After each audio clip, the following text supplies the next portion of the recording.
Hi, I'm Alex Saltman, and my second listening project on the new song, I decided to do Radiohead Weird Fishes, and I was actually surprised when I guess I shouldn't have been surprised, but I was surprised when I saw that Radiohead was in the book. Radiohead is my favorite band ever, so I decided, why not do a song from them? The song I chose is Weird Fishes. I feel like it's one of their most complex songs, complex melodies, and just like genius, well thought through. The full name is Weird Fishes Arpeggi, which is plural of arpeggios, so it's kind of leaning into how I would know that this song consists of like the baseline melody is mainly a lot of arpeggios, and they're kind of each time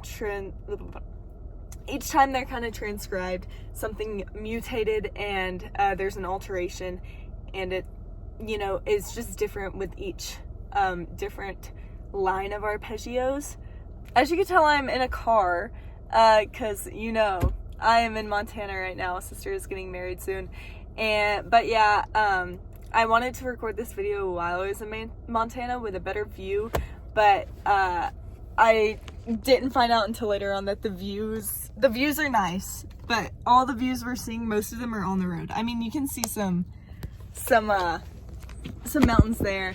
So I basically have the song memorized. I did listen through it again and write down some notes and kind of go through, think about what I was wanting to say, but it does start with percussion only almost, setting a very presto mood, but not very loud. So I would say it's kind of like mezzo, honestly, just like a chill place to be, but it does start with percussion, and then guitar, the lead guitar joins in with arpeggios being repeated over and over again.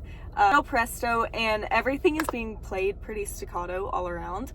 Next go around, as I said, there's a lot of different levels and things keep getting added to the same melody, but a bass joins in, bass guitar on this one, keeping the same thing. Although I would say this song, especially at the beginning, is pretty polyphonic, just because I feel like you kind of notice the drums and you're listening to the drums and paying attention to them, and then when the guitar comes in, you're kind of paying attention to that, and they work together, but it does feel like two different voices kind of talking over each other, although it works together. So I would say that it's pretty polyphonic in that nature, but when the second guitar joins in, it has a homophonic relationship with the other guitar. It's just kind of playing in a different key. Speaking of, this song is, I feel like, very obviously played in a minor key. Maybe it wouldn't be too obvious just because it feels kind of upbeat and that type thing. At 123, 147, and 215, when the words join back into the song, because yes, voice joined in earlier and it's pretty complimentary to the song, but it gets gradually louder at these time points. Not even gradually, just kind of right when the voices come in, the next is louder. And I keep calling it a gradual crescendo, because if you were to speed the song up, it would sound like a quick crescendo. But since it's happening in gradual levels of the song, it's kind of like a gradual crescendo, but at each of these points it's getting louder. And another instrumental element is joining in, even if it's one of the same elements that's already being played, something's being added in. And then we get to what I would say is the climax. Minute 2 second 39 is definitely what I would say is the climax of the song. It's the most forte part of the song, and it's where the dissonance of it being in a minor key almost, and then the polyphonic just elements kind of come together, and it all turns into one sound, and everything is working together under one umbrella of a sound. And then at 3:04 we're hit with a quick switch to a mezzo piano, kind of back to percussion, back to the beginning. It kind of cuts off where we're at that forte. At that point, the only instruments that are really playing or that I can hear is the synth, the guitar, and then voice kind of making some of those noises in the background.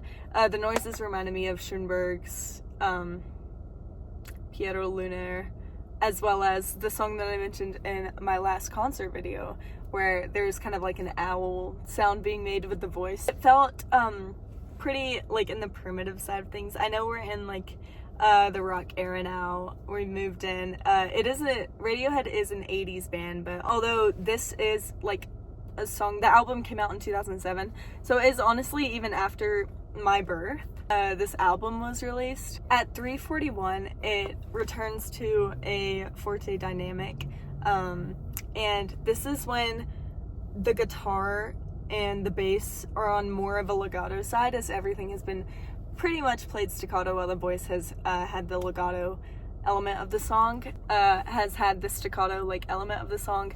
Now the guitar and the bass are kind of bringing in that legato and playing over the staccato percussion and the staccato synth. So yeah, that is Weird Fish's Arpeggi by Radiohead, and